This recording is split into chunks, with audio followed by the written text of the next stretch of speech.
क्या आपको भी पढ़ी हुई चीजें याद रखने में प्रॉब्लम होती है? क्या आपने भी एग्जाम के पहले प्रिपरेशन तो बहुत अच्छे से की होती है, पर एग्जाम पेपर हाथ में आते ही आप सब भूल जाते हो? अगर हाँ, तो फिक्र मत करो, आज के बाद आपकी ये प्रॉब्लम बिल्कुल चली जाएगी। ये हमारी वीडियो का पार्ट 3 है, जिसमें हम जानेंगे how to remember what you study.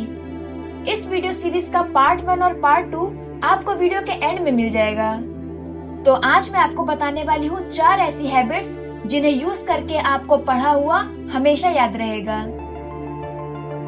तो इसके लिए आपको सबसे पहली हैबिट जो यूज करनी है वो है टीचिंग अदर्स, यानी कि दूसरों को पढ़ाइए। कोई भी टॉपिक हमने कितने अच्छे से पढ़ा है, ये बात हमें तभी पता चलती है जब हम किसी दूसरे को पढ़ाते हैं। हम खुद से तो झूठ बोल सकते हैं कि मुझे सब आता है, पर जब किसी और को कुछ समझाते हुए हम फंस जाते हैं तो हमें अपनी गलतियां समझ में आती हैं। हमें ये पता चलता है कि हमें कहाँ पे अपने कॉन्सेप्ट को क्लियर करने की जरूरत है। रिचर्ड फेमन एक नोबेल प्राइज विनिंग साइंटिस्ट थे जो फेमस थे कॉम्प्लेक्स कॉन्सेप्ट्स को इजी करके समझाने में।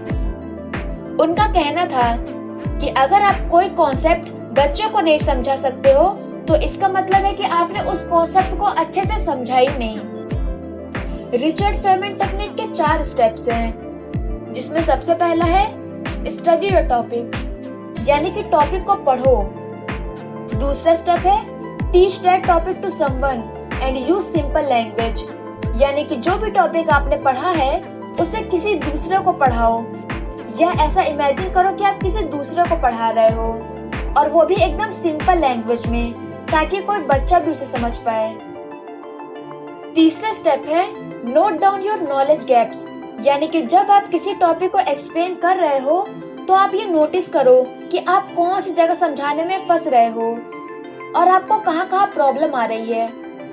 उन पॉइंट्स को नोट डाउन करो, क्योंकि वो आपके नॉलेज गैप्स हैं, आपको उन पे काम करने की जरूरत है।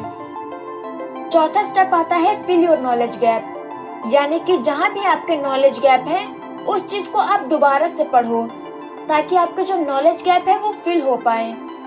और उस चीज को बार बार तब तक पढ़ते रहो जब तक आपके सारे डाउट्स मिट नहीं जाते, और फिर दोबारा उसे किसी को एक्सप्लेन करो, और तब तक ऐसे करते रहो जब तक आपके सारे नॉलेज गैप्स फिल ना हो जाएं।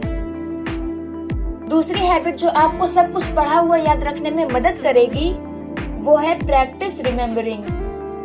जब हम कोई भी टॉपिक पढ़ रहे होते हैं तो उसमें कई ऐसे टॉपिक आते हैं जिन्हें हम बहुत ज्यादा सिंपल समझते हैं और उन पर ध्यान नहीं देते, पर टॉपिक चाहे कितना ही सिंपल क्यों ना हो या कॉम्प्लेक्स हो, हमें उसे याद करने की कोशिश करनी चाहिए, और वो भी बिना स्टडी मटेरियल देखे, सिर्फ मन ही मन में नहीं बल्कि बोल के और लिख के।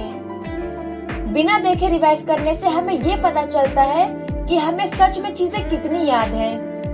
और अगर आपने कोई चीज मेमोरी पैलेस बना के याद करी है तो उसे भी जरूर रिवाइज करिए।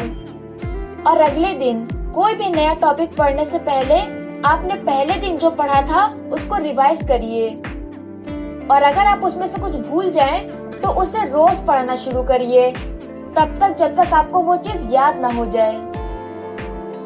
तीसरी हैबिट जो आपको सब कुछ याद रखने में मदद करेगी वो है यूज योर सबकॉन्शियस। जब हम पढ़ाई करते हैं तो कुछ ऐसे टॉपिक्स या ऐसे क्वेश्चंस होते हैं जो हमें याद ही नहीं हो रहे होते हैं। ऐसी सिचुएशन में आपको यूज करना चाहिए अपना सबकॉन्शियस माइंड। सबकॉन्शियस माइंड पे हम एक कंप्लीट वीडियो बहुत जल्द लाने वाले हैं, पर तब तक आप ये समझ लो कि सबकॉन्शियस माइंड आपकी मदद करता है किसी भी चीज को आपके दिमाग में बैठाने में।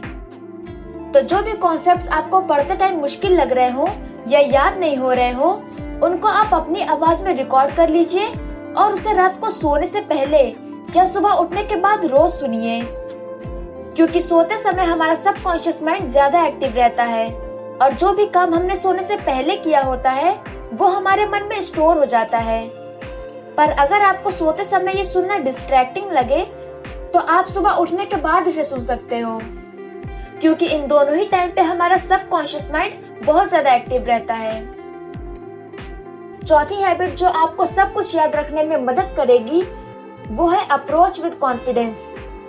क्या आपके साथ कभी ऐसा हुआ है कि आपने एग्जाम के एक दिन पहले बहुत अच्छी तरह प्रिपरेशन की हो, पर क्वेश्चन पेपर हाथ में आते ही आप जैसे सब कुछ भूल गए हो?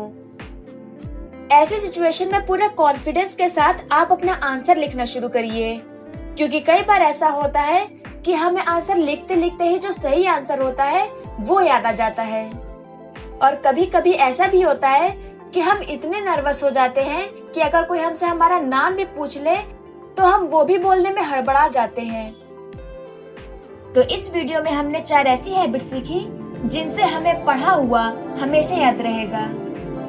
जिसमें सबसे पहली हैबिट है टीचिंग अदर्स, दूसरी हैबिट है प्रैक्टिस रिमेम्बरिंग, तीसरी हैबिट है यूज योर सबकॉन्शियस और चौथी हैबिट है अप्रोच विद कॉन्फिडेंस।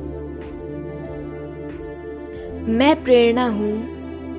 अगर आपने चैनल को अभी तक सब्सक्राइब नहीं किया है तो चैनल को सब्सक्राइब कर लीजिएगा और बेल आइकन को दबा दीजिएगा ताकि आपको इस चैनल पे आने वाले ऐसे ही मोटिवेशनल वीडियो की नोटिफिकेशन सबसे पहले मिले।